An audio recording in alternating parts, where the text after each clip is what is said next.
And now we're getting to Chelsea, and it's a conundrum. I think that's the word to use. It's a conundrum.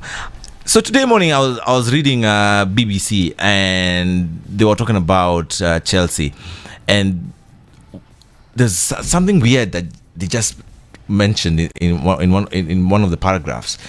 Chelsea has 50 senior players. That's two. That's 50 two clubs. freaking senior players, and I was like, what? Where are you getting the money to pay all those players? Number one. Number two, you can only register 25 players. So why do you need 50 players? Yeah. And why has Chelsea spent 200 and how much? 43 million pounds this summer? Window. Who have they brought in?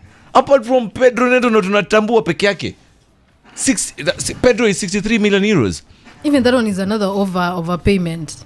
I'm Because like, for a player who is very injury prone, who can probably give you 10 games or 11 games per season, that's another problem. And now he's coming in. Where will Mudryk be? Play the same position. That's the question. Was Neto, because Neto can play on the right or left, right? Yeah. So I'm thinking Cole Palmer. So your best player. He's okay. Neto's best position is right wing. Palmer has been playing on the right. Yes. Yeah. Yes. So now what do you do? Now what do you do there? I mean, what do you do there? Is it so? Do you make Pedro to play on the left, which is a possibility, but potentially you will not be getting the best out of him. So you have three or four players who are injury prone. Yeah. Who tend to be in and out of injuries. You have Reece James, you have Nkunku, and then I've brought in Pedro Neto again. For 63 million euros. Supposed to be now your key players. You are your key players. Ideally, they should be the spine, yeah. It doesn't make sense. And you have 100 million pound winger in Mudryk, who. And then again, the salaries you are giving them, again, the salaries are top there. So I don't really understand their strategy, Chelsea's strategy of bringing in players. Now again, I'm questioning it's going to be a challenge for the manager. Now again, it's going to fall on the manager. Now how do you're buying random players and then you're manager? Expecting the manager now to come and fix it and make it work. Because I don't think even the manager probably has any say on these players that they're bringing in. So you're bringing all those players, and then you have to make again. The manager will struggle. So I don't understand. Sammy, how do you manage 50 players? How does a coach sit down? I'm trying to wrap my head around that. And then you can't sell them. Yeah, you can't sell them. Because you have them in 5 or 6 year contracts. Yeah. And they are on those huge wages. Some of them are on those huge wages. You can't offload them. Who will take them? Which clubs have those purchasing powers? Because if you're going to sell again, who is going to...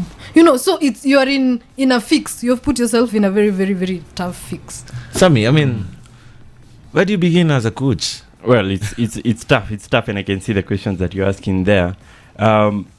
From the same piece that you are reading, I guess there was somewhere where they said that 14 players, including one senior player who has played for a national team. They didn't mention who the player was, are going to leave. So I don't know how that is going to happen. Now, here's the effect of them leaving, or of the players leaving. One, you are selling your academy players. Mm-hmm. The players who have come through the academy. Yes.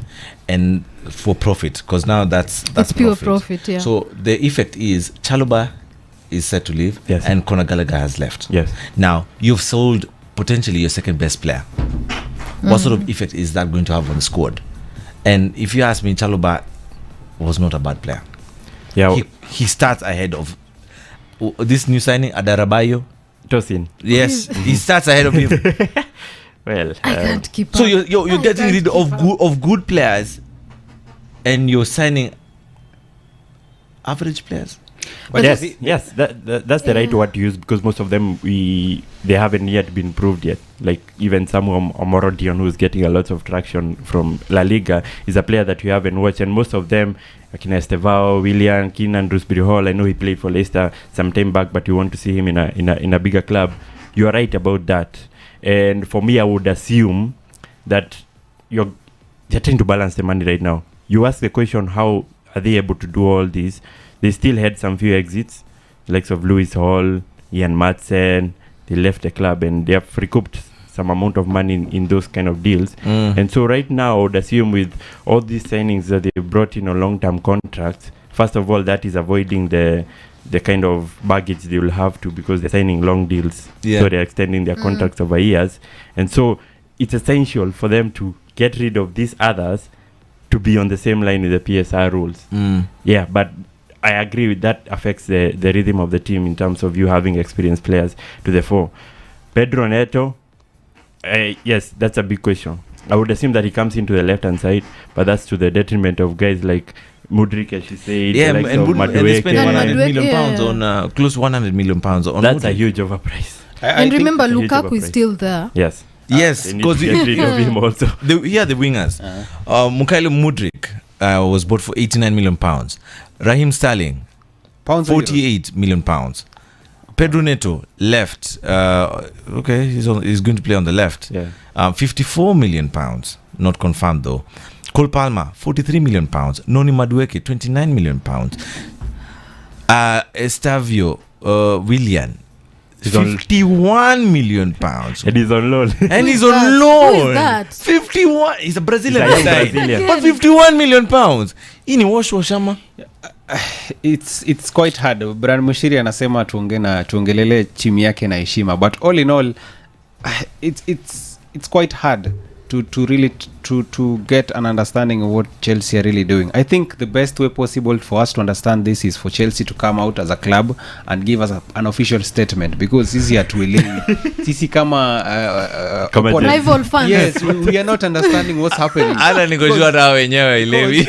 I'm sure if you bring out a Chelsea fan right here right now and tell them to give you a perfect starting 11 for them, it would be quite hard, because some of the players they themselves don't even know. So it's in fact, Chelsea fans. 11 you would get. I want Chelsea 11 fans and all fans out there to give me the best Chelsea 11.